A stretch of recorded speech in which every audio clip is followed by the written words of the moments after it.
Globalization and popular culture. To start with, gain deeper understanding of globalization impact on economy, politics, culture, and society. Recognize its mixed effects on translation, hybrid culture, and cultural identity.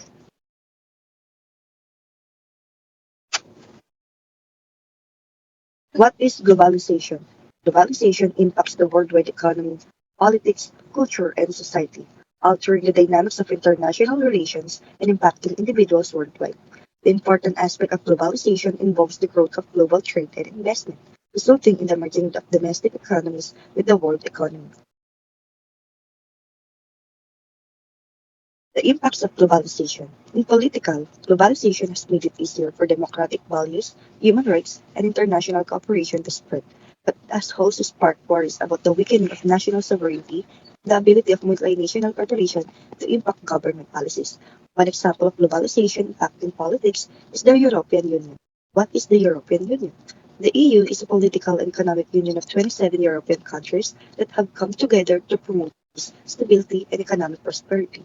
Through this, member countries have both their sovereignty to make decisions on issues such as trade, immigration, and environmental regulations.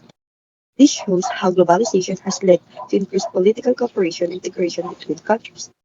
For culture, globalization has resulted in the exchange of ideas, values, and traditions between different cultures, fostering cultural dialogue. In terms of culture, one example of globalization is the spread of American fast food chains around the world. For example, Starbucks. Starbucks offer region-specific menu items in different countries, such as green tea lattes in Japan or red bean scones in China. This demonstrates how the company has adapted its offering to suit local tastes and preferences while maintaining its global brand identity. The company's success in navigating cultural differences while maintaining a consistent brand image highlights the complexities and opportunities of globalization in the realm of culture. In terms of society, globalization is varying impacts on areas like poverty, education, health, and social disparities. An example of globalization in society is the rise of social media platforms such as Facebook, Twitter, and Instagram. These platforms have connected people from different parts of the world, allowing them to share ideas, information, and experience instantaneously.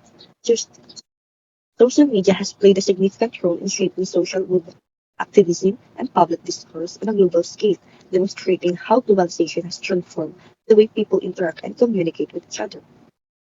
For the last one, despite creating chances for economic growth and alleviating poverty, it has also widened social inequalities and pushed certain groups to silence in societies. The global economy. One example of globalization is the outsourcing of manufacturing and servicing jobs to countries with lower labor costs.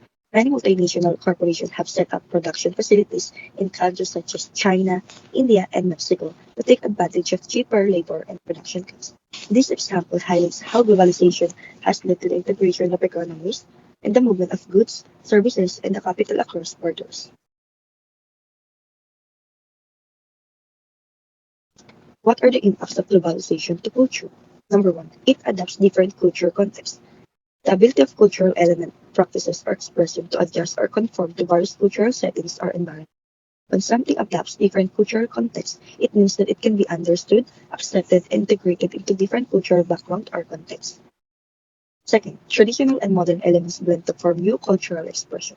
This refers to the process of combining traditional, old established, and modern contemporary current elements to create a new forms of cultural expression. It involves incorporating elements from both the past and the present to produce innovative, hybrid cultural products or practices. For the last one is impacts cultural identity. This refers to the influence or effect that a particular cultural phenomenon, trend, or change has on the sense of identity and belonging of individuals or community.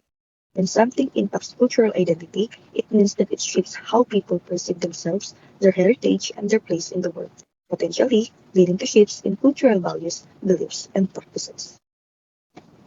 So now let's talk about modern communication technologies.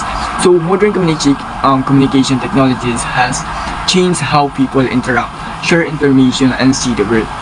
With rapid digital progress, these technologies break all barriers, making instant connections over long distances possible.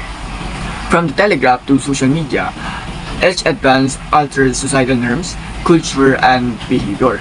These tools do not just send information, they also shape how we understand reality, blurring real and artificial through mediums like photography and virtual reality. Furthermore, they attack more than just personal interactions, impacting larger social and political landscapes. So, how has the following helped in the spread of globalization and globalized popular culture? So, first, we have the computer. So, computers significantly impact globalization by asynchronous border communication and information exchange, fostering cultural closeness and potentially blending diverse cultures. So they facilitate instant data access, shaping global interactions and perception.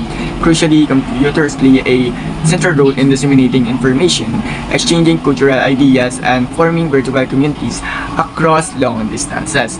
Thus, this interconnectedness shapes global dynamics economically, socially, and culturally, while also influencing our understanding of reality. Next, we have the cellular phones or smart devices. So, cellular phones and smart devices tulad nitong gamit ko ngayon are devices that really enhance digital or global connectivity by allowing people to communicate and access information anywhere and anytime. They enable instant communication and data sharing, bringing people closer together worldwide and breaking down traditional barriers. These devices serve as crucial tools for communication, information sharing, and cultural exchange, fostering connections across borders and shaping how individuals perceive and interact with the world. Next, we have the internet. So, the internet is crucial for spreading global culture by allowing people to exchange ideas, information, and cultural expression across borders. It connects individuals from different backgrounds, enable the sharing of cultural products worldwide. However, while the internet fosters cultural diversity and innovation through cross-cultural interactions, it may also homogenize culture and raise concerns about preserving cultural identities. Internet access facilitates communication and cultural exchange globally, but it also raises issues about the dominance of certain cultural narratives and the influence of internet-mediated representations on global culture.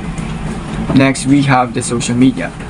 Social media platforms are key influencers of global trends, spreading cultural content worldwide and allowing rapid cross-border discussions and movements. So their accessibility amplifies trends, shaping cultural norms globally.